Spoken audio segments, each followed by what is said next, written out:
আপনারা দেখতে পাচ্ছেন রাজীবপুর উপজেলা মোহনগঞ্জ ইউনিয়নের কেতনিয়াতারি চরে হঠাৎ অসময়ে বর্ষার কারণে বন্যা হওয়ার কারণে শত শত বিঘা ভুট্টা প্লাবিত।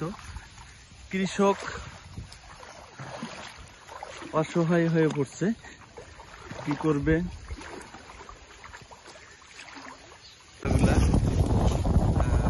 কৃষক এতটা প্লাবিত হয়েছে যে এরা কামলা বা কিষান পাচ্ছে না, তাই দেখতে আসছে। দেখতে পাচ্ছেন নতুন নতুন এলাকা। এবারকার মতো কি আমাদের এলাকার লোকজন চিনবেন, বাইরে যারা আছেন হয়তো তারা চিনবেন না। এটা হলো কাউন, যে কাউনের যে পায়ে